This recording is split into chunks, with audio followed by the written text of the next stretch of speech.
All right. Good morning, everyone. We are in the fourth chapter of the first section, and we're up to Os Gimel. Okay, so we spoke about the body being stuck in a physical world. We spoke about the soul being impacted by being in a physical world, and now we're going to talk about the environment of us individuals, of us human beings, Makom, the place that we are found. Gamhu Chamri v'choshech. Not only is our body physical and therefore impacting the body and the soul, but also the environment that we are in is Chamri. It is material, the Chashach, and therefore dark. Again, anything that is not spiritual, by definition, it is dark in the sense that it is distant from God.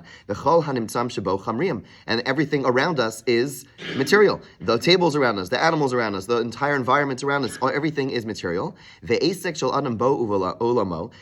the man's activity in this world,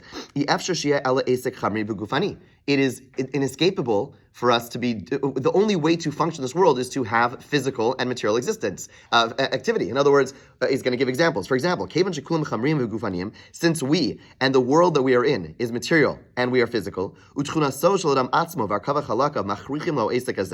the way that we are built up, our internal, our makeup is such that it necessitates this type of activity. Right? We can't function without physical eating and physical drinking. Ushar kol hanyanim ativim, and other natural things like sleep or other things that nature. And it's impossible for us to function without working, without functioning in this world, without all these. These are all physical, material things. Think about how much of our day is invested in physical things. When you start doing the math, it's like a little embarrassing, right? We're here to accomplish, we're here to be spiritual, we're here to come close to God, and then we sleep for, fill in the blank, right? 6 to 8, 5 to 8 hours, right? And then we eat for another, hour, and then we have to use the restroom. There's so much of our life, and we work, right? Our work is physical, right? So much of what we're doing is physical, right? It's inescapable, right? Both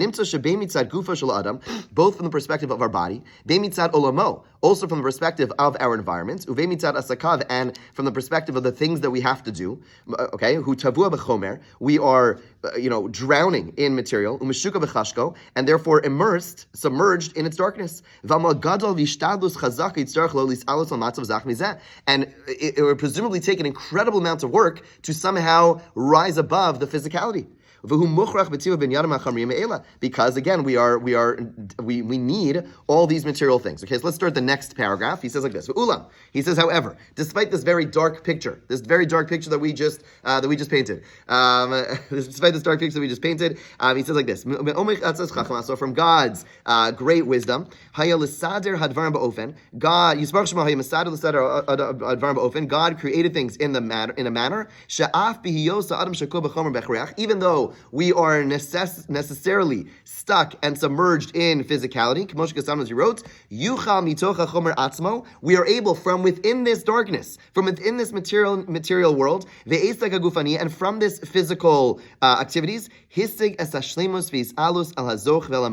despite the fact, now, he's coming back to the fundamentals over here. He's saying, on the one hand, we are a physical body. We are living in a world where it's no longer just this perfect equilibrium between spiritual and physical. On the contrary, our soul is like almost indiscernible in our body, and our soul is being impacted by the darkness of this world, and the world is surrounded by all this darkness. And you would think, how in the world are we going to get to spirituality?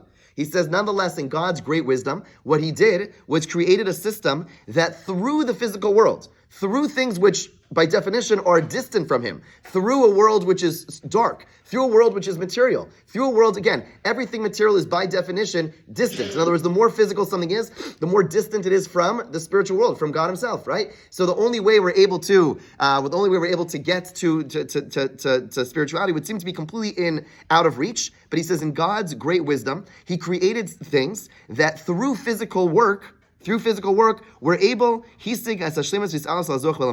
to reach perfection and purity and this great level. And on the contrary,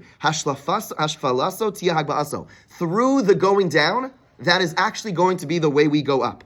Umisham, and from, deliberately, specifically, from this place of darkness, from this place where there is a void of godliness, from a place where there's a void of light, specifically from there, Yikna Yikar v'Chavad Shenkamo, we're able to attain glory and spiritual attainment, which is incomparable. Biyoso hofech esachoshech laor, by specifically transforming the darkness to light. In other words, initially we could take this perspective, look, there's such a dark world, there's no God, it's a godless world. We can't see God, we can't touch God, we can't experience any spirituality, and we would think it's so incredibly dark and distant and impossible to attain spirituality. He says, no, the opposite is true. Specifically from that place of darkness, we're able to get to that light, and specifically by transforming the darkness, we're able to attain incredible accomplishment beyond description. And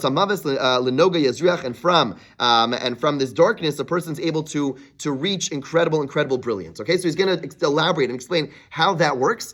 But he begins by painting this very dark picture, and he says, don't think that therefore, since it's so dark, it's impossible to reach spirituality. On the contrary, it's through the darkness specifically that we're able to get there, and he will elaborate and explain how that works, God willing, tomorrow. Okay.